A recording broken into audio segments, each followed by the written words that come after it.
नहमदुहु व नुसल्ली व नुसल्लिमु अला रसूलिहिल करीम अम्मा बाद फ़ऊज़ु बिल्लाहि मिनश्शैतानिर रजीम बिस्मिल्लाहिर रहमानिर रहीम कुल इन कान आबाउकुम व अबनाउकुम व इख़वानुकुम व अज़वाजुकुम व अशीरतुकुम व अम्वालुन इक़्तरफ़्तुमूहा व तिजारतुन तख़शौना कसादहा व मसाकिन तरदौनहा अहब्बा इलैकुम मिनल्लाहि व रसूलिही व जिहादिन फ़ी सबीलिही फ़तरब्बसू हत्ता यातियल्लाहु बिअम्रिही।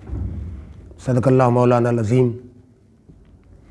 मुअज़्ज़िज़ व मोहतशम नाज़रीन करम, सोशल मीडिया पर थाने में मेरी आवाम से मुखातब होने की कई तस्वीर देख कर मुल्क और बैरून मुल्क से बेशुमार कॉल्स आईं कि असल मामला क्या है।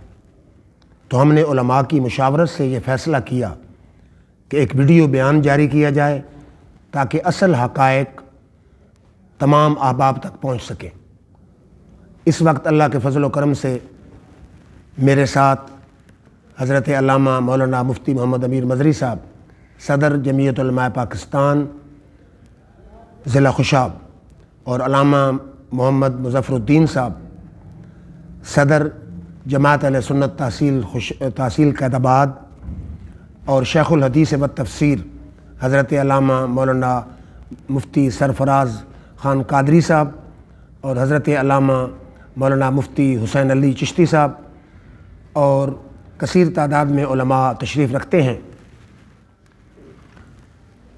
कल कैदाबाद से आबाब के बेशुमार फ़ोन्स आए कि कैदाबाद में नेशनल बैंक में एक अफसोसनाक वाक़या पेश आ चुका है, जिसमें नेशनल बैंक के गार्ड अहमद नवाज़ ने बैंक मैनेजर इमरान हनीफ़ को गोलियां मार दी हैं और बाहर निकल कर कहा कि ये बैंक मैनेजर गुस्ताखी रसूल का मुर्तकिब हुआ है, इसलिए मैंने उसे गोली मारी है और मैं कहीं भागता नहीं, पुलिस और मीडिया के सामने मैं पूरे हालात व वाक़यात बयान कर दूंगा।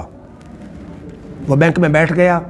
आवाम की कसीर तादाद बैंक के बाहर इकट्ठी हो गई।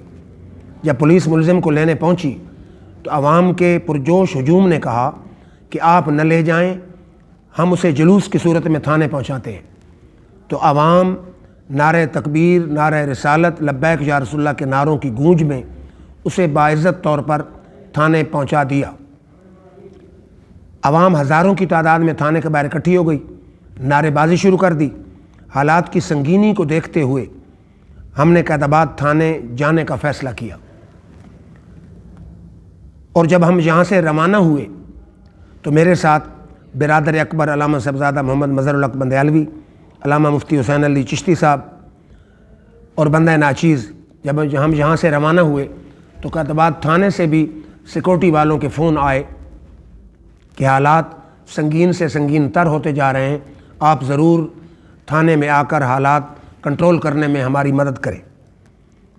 चुनांचे जब हम थाने पहुँचे, हमने देखा कि अवाम का एक अजीम इज्तिमा थाने के बाहर नारे लगा रहा है। हम थाने के अंदर चले गए, वहाँ दूसरे मसलक के उलमा भी आ गए। फिर हमने वकला का पूरा पैनल बुलाया, उनसे कानूनी मुशावरत की। अवाम में इश्तियाल बहुत ज़्यादा था।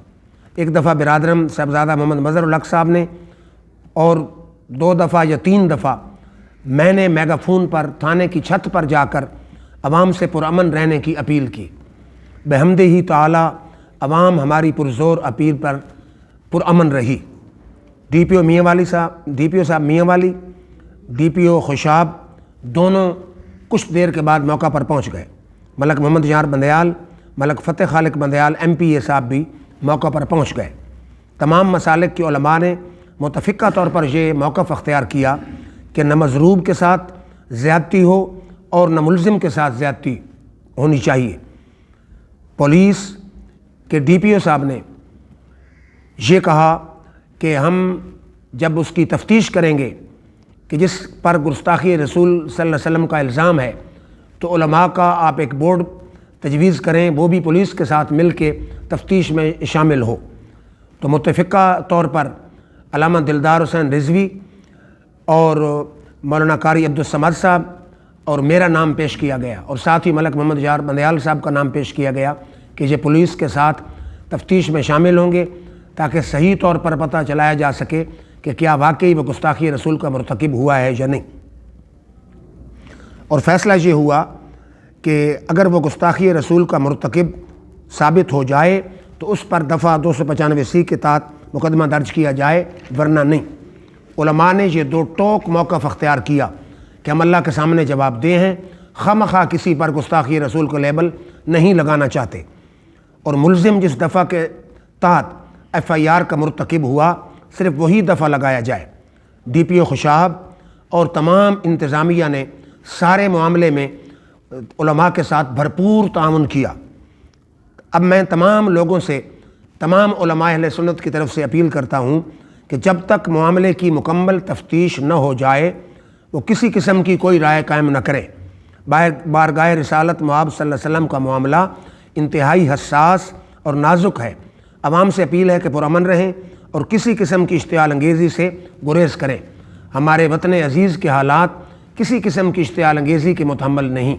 اللہ رب العزت تمام اہالیان وطن کو پرامن رہنے اور وطن عزیز کی خدمت اور دین متین کی خدمت کی توفیق عطا فرمائے۔ وآخر دعوانا الحمدللہ رب العالمین۔